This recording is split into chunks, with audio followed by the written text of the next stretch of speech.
Well, it's finally time to harvest some potatoes. They're they're ready.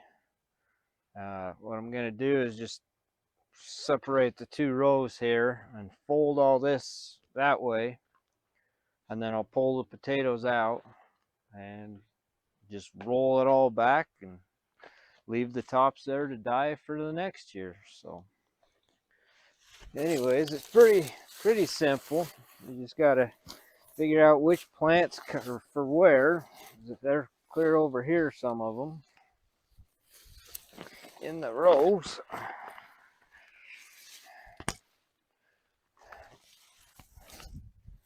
So yeah, I'll put the potatoes here where I'm kneeling and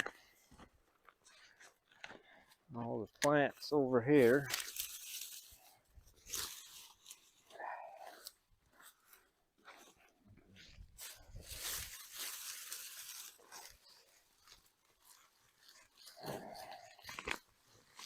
This is more of a bed than a row. The potatoes can be anywhere across in here. Quite a bit of room.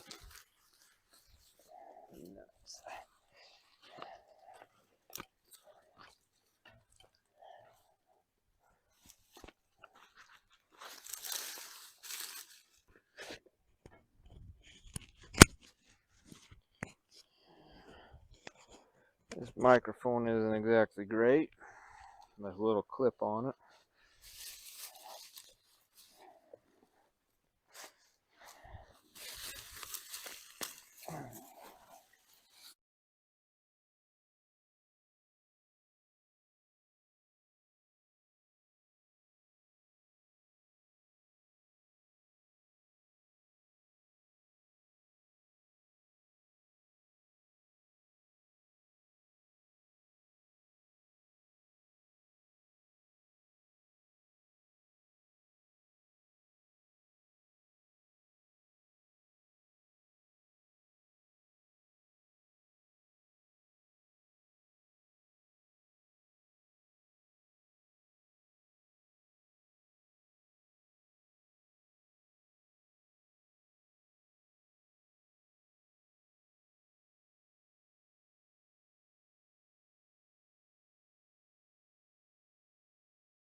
There we go.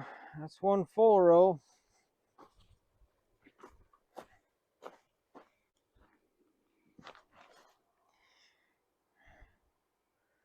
I don't know for sure how many pounds there are, but I still got this second row to go here, so there's gonna be, I don't know, I don't have a way to weigh them, but if there isn't 400 pounds, I'll be really surprised.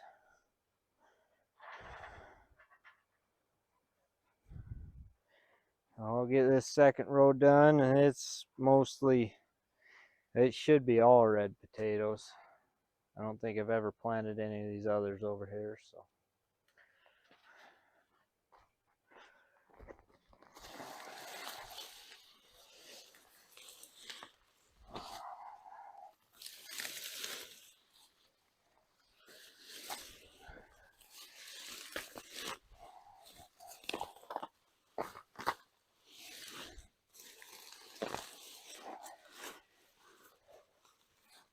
I like the performance of the red potatoes better. They tend to be more uniform. You get a lot less of this type of thing going on with these red potatoes, at least in my experience.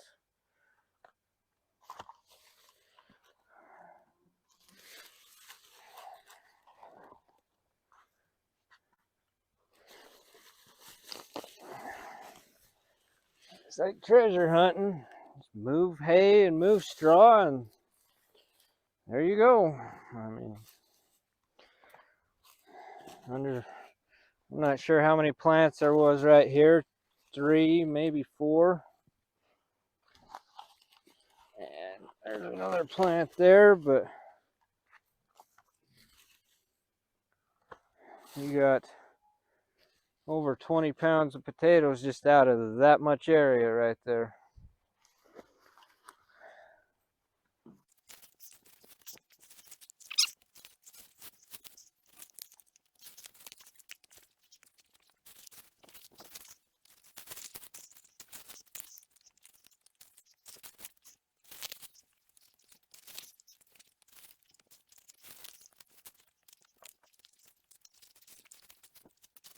Okay, well, this is the last of the second row. Got to make this quick because my phone's saying I'm out of memory. But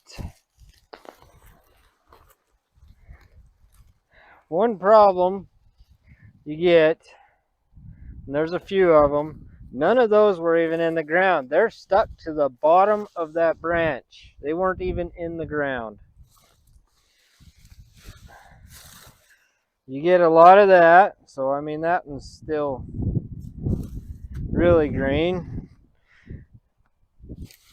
You get some that poke their heads up and they turn green from the sunlight, or brown, whatever you want to say.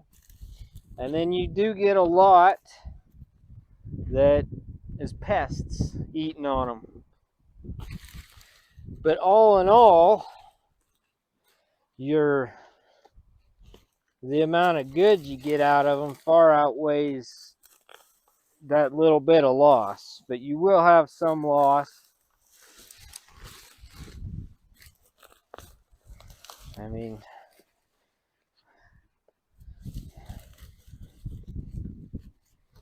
tons and tons and tons of potatoes.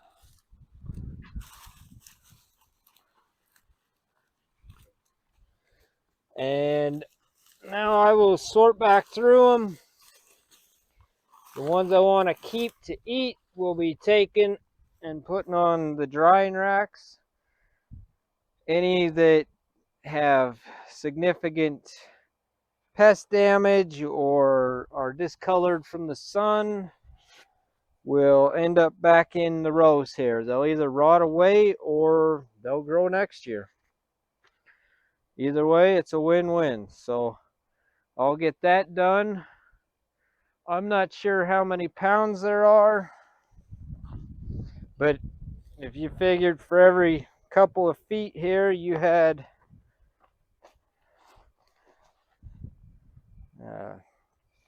for every couple of feet of row here, I mean, there's a lot of potatoes there. All the way up and down the row here. So yeah, I'd be really surprised if there wasn't a 400 pounds of potatoes there. I mean, there's far more than I'll ever eat. And so with the loss from the bugs and pests and being up too high out in the sunlight, because they just grow under the heavy mulch. They're not down in the dirt like regular potatoes. When you weigh your benefits and your losses, I still think I'm coming out way ahead. And I will clean up these rows a bit more, sort through the potatoes, put the ones that I'm going to try and store on the drying rack for a while, put the other ones that I'm not going to store back into the rows. They'll either rot away or they'll grow next year. So I don't worry about it. I didn't plant any of these last year. I just did the same thing last year. Left the ones I didn't want in the rows, picked up all the rest, and stored them. And I got that many potatoes without even trying. So I'll get on to it, and we'll. All right, I wanted to show you this really quick.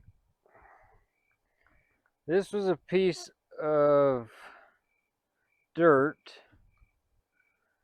that I had to remove to get out another potato. And it's getting kind of mauled here by holding it. And even though it's hard, on focus, even though it's hard clay, you have life in there. There's a worm right there. You have, it gets to this crumbly point. It's hard clay soil around here, but yet when the natural system can take in and take hold, it turns to soft clay. Okay, here's down the rows. I got the potatoes laid next to the drip line. The drip line's just insurance. We can go pretty long times without rain around here sometimes. When we do get it, it's not always as much as you need. There's a lot of potatoes there, yes, but like I said, some are pest damage, some are sun damage, and some are good potatoes just for regrowing. I got 2 wheelbarrow loads hauled off and put in the shed, and the rest here will just grow next year or rot away and feed the soil for next year. Over here we got the rows rolled back on top. I might add a little bit of mulch, but other than that, they're done, they're good, and I'll see them in the spring.